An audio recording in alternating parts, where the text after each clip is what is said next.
Hey, what's going on, ladies and gentlemen? My name is Rayge, and we are back today with a quick update here with regards to my account and what I'm planning to do with some of the resources now, guys, because especially since it's been a few weeks since I've done this video, going through some of the key reasons why we should actually be holding back on using our resources right now. And I know, you guys are working on Character 20, you guys are working through the progression of Professor Xavier, but I just want to give you guys the sentiment read based on what I'm seeing, especially every time at this part of the year, there's something big that gets announced, guys, and it's almost right there on the wall, just waiting to be announced now. I can just feel it. So I want to break that down for you guys. First and foremost, still staying in the top 10 for Xavier, but I am seeing more and more Professor Xaviers now coming into the fold.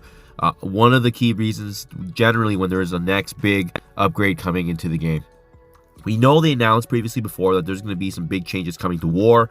That's also a key reason why they've ramped up a lot of these different War teams, especially since we've seen the buffs to the Infestation team.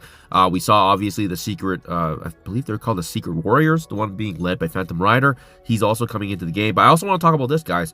Remember, they previously talked about in the the Strike Spot review of what's coming for the rest of the year, that the next level of ISO-8 Purple is coming. So it's not a matter if, but when. And that time seems to be aligning very, very consistent with what we've seen in past years, generally when they release either a new Dark Dimension or some sort of limited gated event where we're going to have to build up certain characters up to ISO-8 Purple 4 or 5, and that's how you get into that game mode to unlock said character. Now, what remains to be seen is what character that would be, because we obviously know for Age of Annihilus, it's been Quasar, Blastar, likely Thunderstrike being that third legendary character. If you guys haven't seen that breakdown video for myself, I will drop that in the description below, but I'm also going to do a reminder video as well, because it's been quite some time since I last talked about it, but there's a very strong likelihood it's going to be Thunderstrike based on what we kind of research and analyze. I also want to talk about this real quick, guys. Remember, generally, when we're getting to a point where we're building up a lot of resources and we're not spending it, that's also another trigger for them, because they plan all this in advance, right? They know how much players are either A, spending money, or B, using the resources, or finally C, actually saving and not using resources, right? For me, I am in a holding pattern now. I'm not using really too much of my power cores.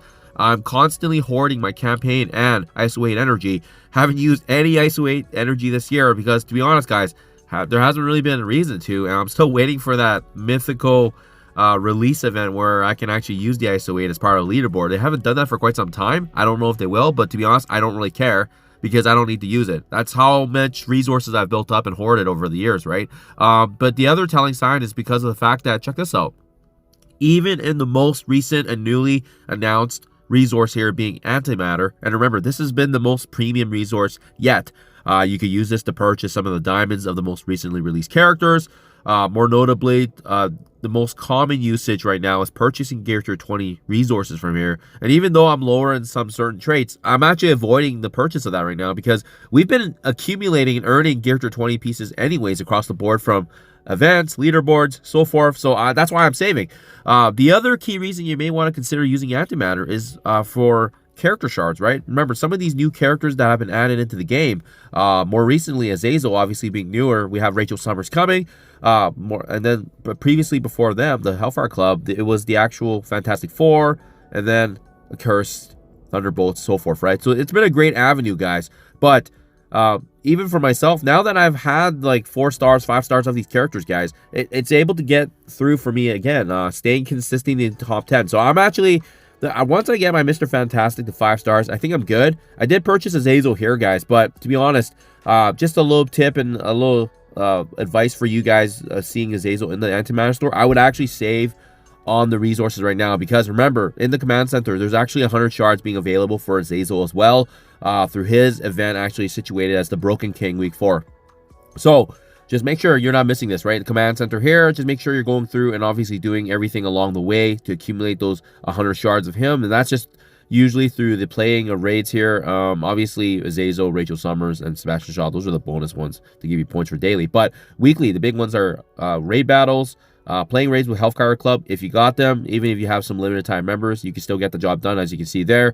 Playing Crucible with the Hellfire Club, and then lastly, you also get some bonus stuff if you actually have them at 5 stars. But doing the bare minimum is going to be able to get you Azazel anyways, because you don't necessarily need to get to the very bottom here. Remember, you just need to get to Milestone. Oh, sorry, there's no number for it. 130 points to get. Sorry, 150 points to get all of the 100 shards right there. So, very, very achievable, very free to play friendly. But make sure if you guys see this in game already, don't be purchasing any of Azazel. It doesn't really make sense unless you just want higher yellow stars from the store. For myself, anyways, I am saving, guys, because my suspicion is that the ISO-8 purple 4 and 5, they're going directly into the store. It's going to be super expensive, and it's going to be basically the only way to access this until either they release it in raids or maybe they gate it behind Cosmic Crucible or War, depending on where you kind of rank. But I can't see that being likely. Just from previous years of when they have a new resource that's limited and limited time only, we've only seen them either in leaderboard events or in the way of a new premium store. In this case,